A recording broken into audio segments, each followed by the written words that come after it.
The room had been prepared for a routine examination of royal jewels. Instead, it became the setting for one of the most devastating confirmations Queen Camilla had ever heard. When the senior jeweler opened the sapphire case and declared that Diana's complete private set had been reserved for Princess Charlotte, Camilla's expression hardened. She waited for someone to correct him. No one did. Seconds later, she rose from her chair and walked out without saying goodbye. Before we go deeper into what this really means for the royal family, make sure to subscribe so you don't miss a single update. Charles entered Windsor Castle's secure jewelry consultation room, expecting order, not rupture. The chamber existed for private reviews of pieces, and stewardship meant responsibility for protecting, recording, and deciding how royal possessions would be used. Beside him sat Camilla, William, and Catherine, while two crown jewelers specialists, trusted to examine royal gems, and an archive custodian prepared the records. One sentence would divide the family. The lead jeweler spoke plainly. Diana's sapphire necklace, earrings, bracelet, and matching ring had been left together as one private collection for Charlotte. The pieces could not be divided, redesigned, or borrowed separately. A sealed family instruction required them to pass into the princess's care at the named age.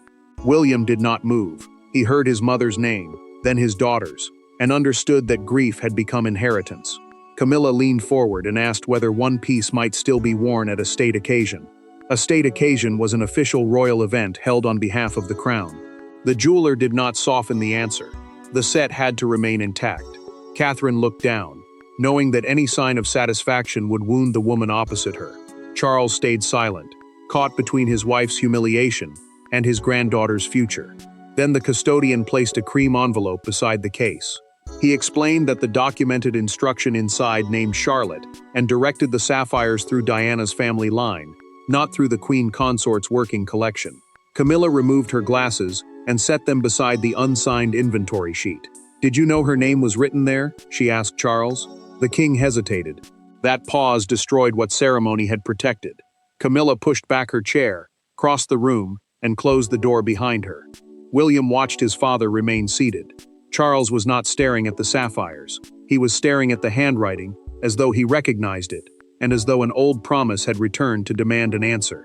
Camilla's walkout shocked everyone, but the inheritance could only be understood by placing Diana, Charlotte, William, Catherine, Charles, and Camilla beside the histories they had tried to survive. To the jewelers, the sapphire collection was an intact set, with a recorded destination. To the royal family, it was something far more dangerous. It represented Diana's memory, William's grief, Catherine's responsibility, Charlotte's future, Charles's regret, and Camilla's fear of remaining permanently outside a story she could never rewrite. Every person in that Windsor room saw the same blue stones, yet each of them was staring at a completely different past. William understood why the sapphires carried such weight. They had never been simple symbols of rank. Diana had worn them during moments when confidence and pain existed side by side, and that history had transformed the pieces into reminders of vulnerability, motherhood, and a public identity that survived her death. To the prince, they were fragments of his mother's life, not objects that could be passed casually between royal women. Charlotte made that meaning even more personal. As Diana's granddaughter and the only daughter of William and Catherine, she occupied a place no court document could fully explain. She had grown up hearing gentle stories about the grandmother she never knew, stories chosen carefully enough to preserve love without passing down bitterness.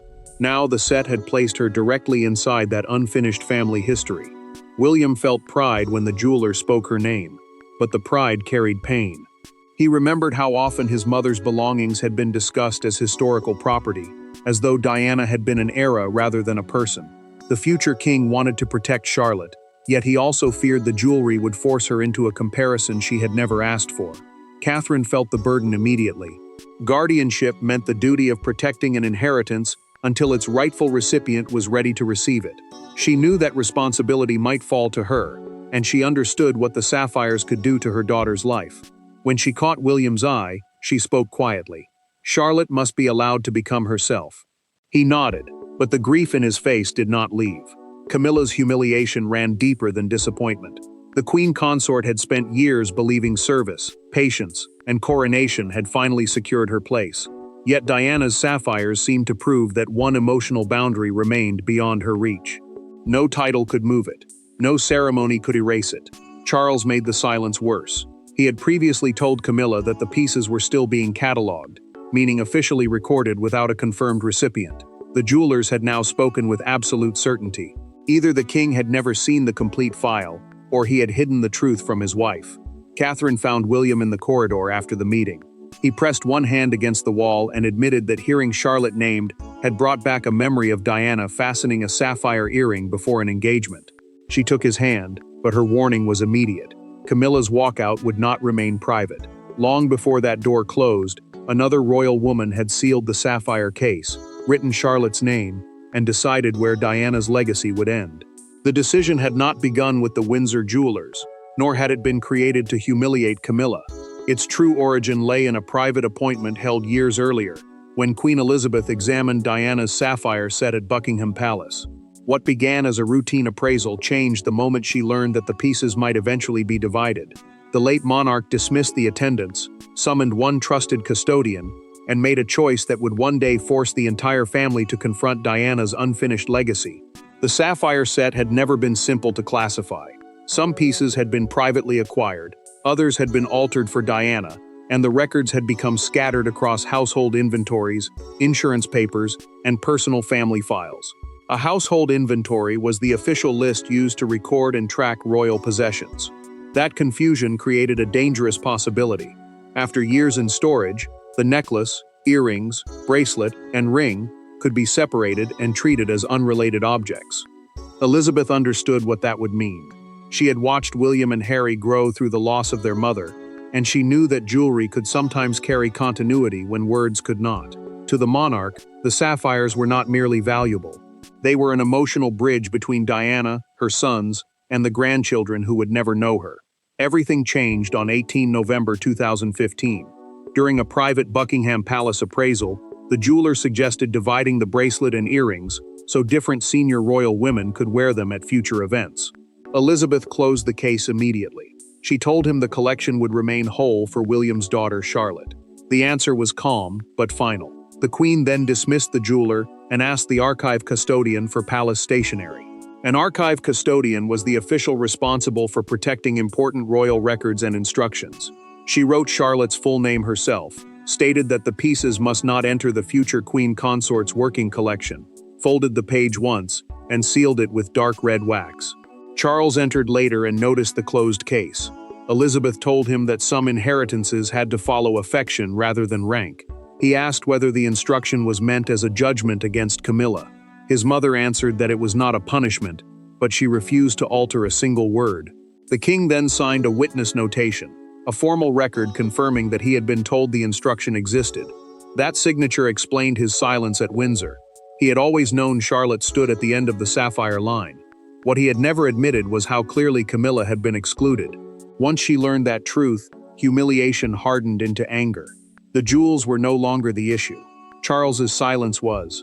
The sapphires had been promised in a sealed room years earlier, but the most painful reckoning would begin when Camilla returned to demand the truth from the man who had witnessed it. Camilla did not leave Windsor Castle. She crossed 2 corridors, entered a smaller withdrawing room, and waited. When Charles finally followed, she had already removed her brooch and placed it on the table, as though even the symbols of rank had become unbearable. There were no aides between them, no cameras, and no carefully prepared statements. Only one question remained. Why had her husband allowed her to enter that meeting without warning her that Diana's name would defeat her again? Charles closed the door after ordering the staff to remain outside. A withdrawing room was a private chamber, used for confidential conversation away from official company, and this one now held more danger than the consultation room they had just left. The king knew Camilla's walkout could not be dismissed as a moment of lost composure. Their marriage, his history with Diana, and the legitimacy she had spent years defending, had collided in a single sentence. Camilla had survived decades of comparison, but she had believed one boundary remained safe: honesty between herself and Charles. Discovering that he had witnessed Elizabeth's instruction in 2015 made the sapphire decision feel like a private judgment shared by the late queen and the man who had promised never to leave her outside the truth. "Did you know Charlotte was named?" she asked. Charles answered carefully. "I knew my mother intended the set for William's family." Camilla did not let him hide inside softer words. She asked again. This time, she demanded the exact truth. The monarch looked away before admitting that Charlotte's name had been written into the document. That pause wounded her more than the answer. Charles spoke of duty, but she cut through it immediately. Duty had not forced him to let her enter that meeting unprepared. He told her he feared the instruction would reopen every wound connected with Diana, and he had hoped the jewels would remain in storage long enough for the conflict to disappear. Camilla's anger sharpened. She told him that silence had created the humiliation he claimed he wanted to prevent. Charles admitted he had been ashamed not of Charlotte's inheritance, but of his failure to speak about Diana without making his wife feel displaced. The room changed when Camilla picked up the brooch. She did not pin it back onto her dress. Instead, she placed it in Charles's hand and told him she would not return while everyone pretended this was about gemstones rather than trust. Charles then revealed the final obstacle. The sealed instruction was backed by an archival witness record, a jeweler's designation, and a private family trust provision, meaning a binding arrangement controlling how the collection must pass. He could not overturn it alone. Any challenge required William's formal approval. Camilla finally understood. The power no longer rested with her husband. It rested with Diana's son. Charles could apologize for his silence, but the final decision had already passed into William's hands. The sealed instruction carried Elizabeth's handwriting, but one living royal held the power to protect or challenge its execution. As Diana's elder son and Charlotte's father, William had been named family custodian of the set until his daughter reached the required age. That authority placed him in an impossible position. He could soften Camilla's humiliation by allowing temporary royal use, or he could preserve every word of the promise made to Charlotte and risk deepening the division around his father. William understood that the authority was not a personal gift. Custodianship meant temporary responsibility for protecting property on behalf of its future owner. He could not sell the sapphires, alter them, or transfer them permanently. He could only decide whether lending the pieces before Charlotte inherited them would respect Elizabeth's wishes or quietly destroy them. The palace legal secretary and the lead jeweler placed two choices before him. The legal secretary was the official responsible for interpreting private royal agreements and ensuring they were followed correctly. William could approve controlled ceremonial loans, or he could order the entire set sealed until the transfer date. Either signature would say more than any palace statement. One would offer Camilla dignity. The other would defend the boundary Diana's legacy had been given. William remained alone after the room emptied. He turned the bracelet slightly beneath the jeweler's cloth, but refused to touch the stones. Diana had once worn them as a woman, not as a symbol, and he could no longer separate the decision from the grief of being her son. Catherine returned before he signed. She urged him not to act from anger and warned that Charlotte's inheritance must never become revenge for Diana. William agreed, but he answered with equal force. Compassion could not require rewriting Elizabeth's instruction or making their daughter carry the cost of another person's pain. Charles approached him privately with one final request. The king asked whether Camilla might receive a single ceremonial loan, believing one appearance could restore her dignity without changing ownership. William refused. He explained that the first public use after confirmation would define the set forever. If the queen consort wore it, the line Elizabeth had drawn would immediately become blurred. The lead jeweler then provided the final proof through a documented inventory review. A concealed repair mark on the original necklace matched an entry in Diana's personal records. These were not similar sapphires gathered later. They were the exact pieces preserved from her private wardrobe. William took the inventory sheet. He drew a firm line through the temporary loan section and signed the order, keeping every piece sealed for Charlotte. Then he named Catherine as secondary guardian, should he ever be unable to complete the duty. That signature protected his daughter, but it changed Camilla's world before the day was over. With one stroke of William's pen, the sapphires were secured, and the first shock was already moving through the queen consort's household. The fallout did not begin with an announcement. It began with an empty space on a velvet tray. That evening, Camilla's dresser entered her private suite, carrying the jewelry plan for an approaching state reception. Diana's sapphires had been penciled beside the queen's blue evening gown as one of 3 possible selections. The dresser quietly erased them. Camilla watched the name disappear from the page and understood that William's decision had already changed more than an inheritance record. Camilla's household had believed the necklace and earrings might eventually enter the general rotation for diplomatic events. A state reception was a formal gathering held for visiting leaders and senior guests, where clothing and jewels carried political as well as personal meaning. Staff had prepared several possible appearances around that assumption, never knowing that Elizabeth's sealed instruction had already placed the collection beyond their reach. William's signature ended every possibility. The jewelers returned the complete set to protected storage, removed it from the Queen Consort's consideration list, and updated the insurance register, the official record used to track the location and legal status of valuable pieces. Beside the collection, they placed Charlotte's custodial code. The sapphires now belonged to a future Camilla could not enter. Camilla remained seated while her dresser removed the final reference from the reception plan. She asked whether the press had ever been told she might wear the set. The woman assured her that nothing had been announced. Camilla looked at the empty tray and whispered that the humiliation still felt public. Her anger began to collapse into sadness. Camilla admitted she had never expected to own Diana's legacy, but she had believed her position allowed her to share in the monarchy's history. Now the sealed exclusion felt like an invisible door closing forever. Charles arrived quietly and apologized again. The king expected resistance, but she did not argue.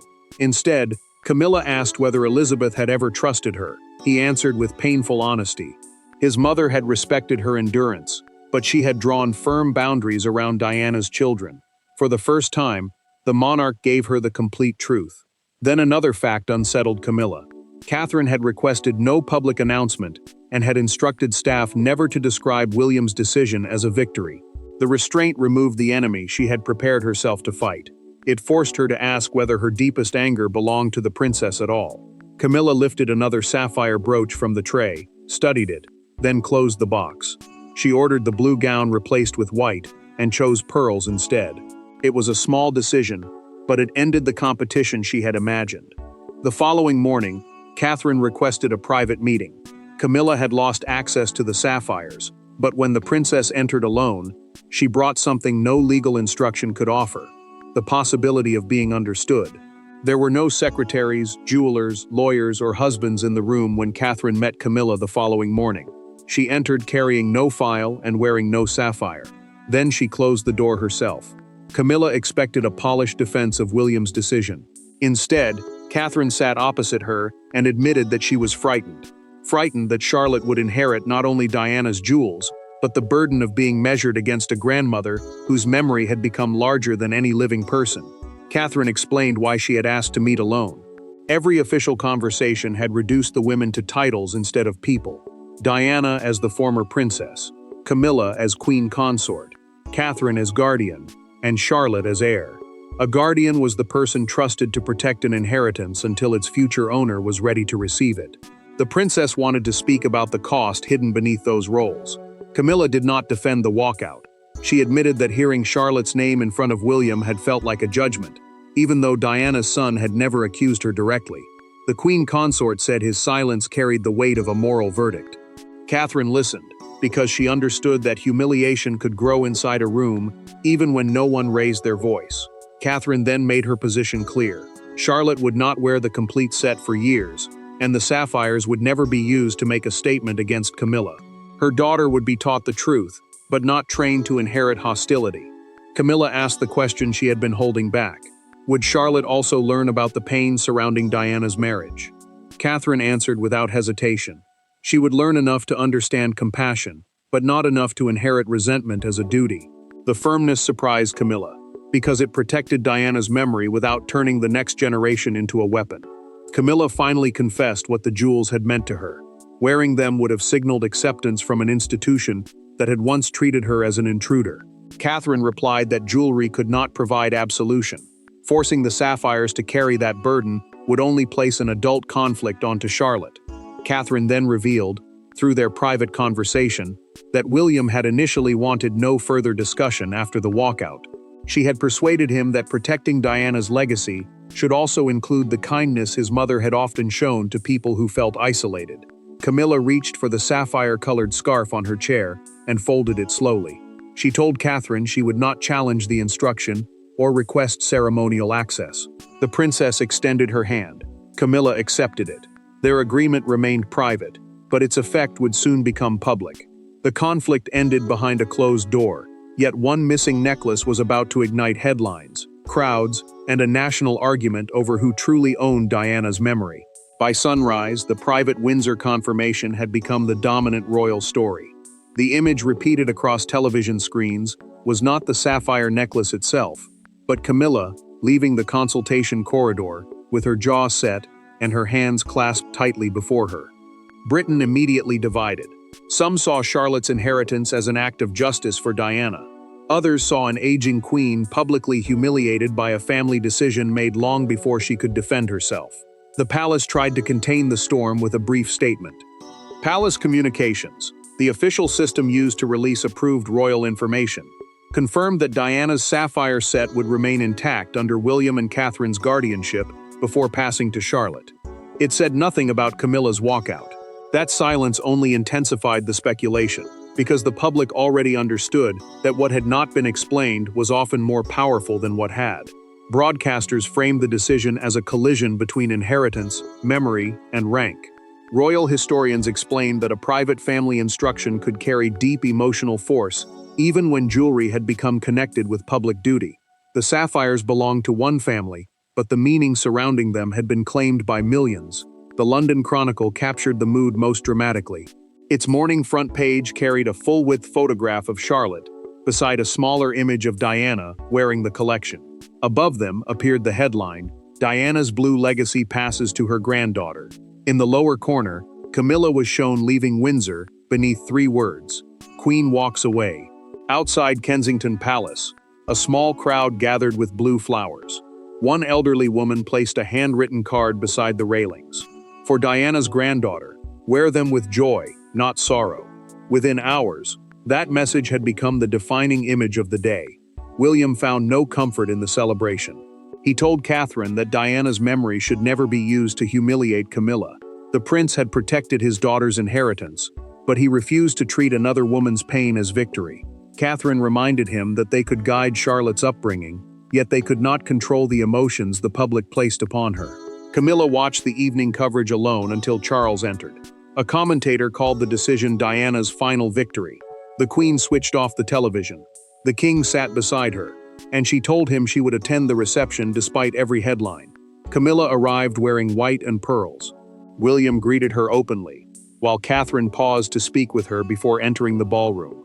Their gestures carried no triumph. They carried settlement.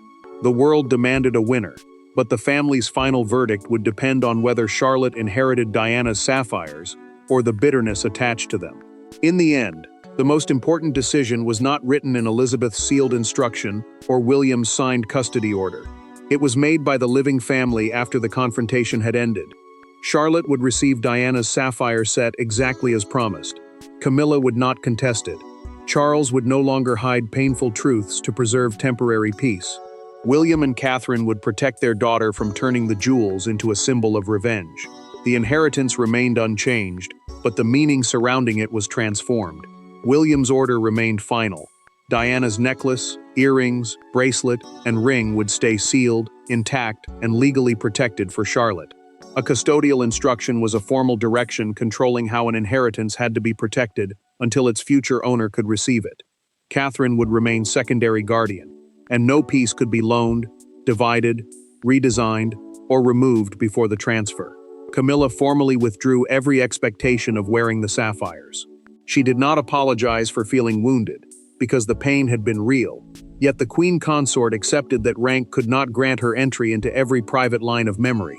By refusing to challenge Charlotte's inheritance, she restored the dignity her walkout had nearly destroyed. Charles finally chose honesty.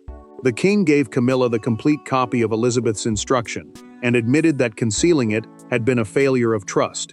He then wrote a private note for Charlotte, explaining that her great-grandmother had protected the collection for her and that the gift must never be used to diminish another person. William understood that safeguarding Diana required more than locking jewelry inside a vault. He and Catherine agreed that Charlotte would learn about her grandmother's warmth, courage, mistakes, and humanity. The prince wanted his daughter to inherit the story of a real woman, not a flawless legend shaped by grief. Several days later, Charlotte was shown the closed sapphire case in a private family room. Catherine placed Elizabeth's sealed instruction beside it, but she did not allow her daughter to try on the pieces. William told the young princess that the collection carried one responsibility above all others. She must carry it kindly. Charlotte looked at her father and asked whether the jewelry had made Diana happy. William paused. Then he answered that the people his mother loved had mattered more to her than anything she had ever worn. That answer ended the rivalry surrounding the sapphires. Camilla's walkout had exposed the monarchy's deepest wound, the belief that one woman could only be honored by erasing another. The final settlement rejected that idea completely. Diana's legacy remained protected. Camilla kept her place in the present. Charlotte inherited the jewels without inheriting the feud. The sapphire set belonged to Charlotte. Diana's memory remained protected. And Camilla finally accepted that honoring the woman who came before her did not require the monarchy to deny the woman she had become. Thanks for watching.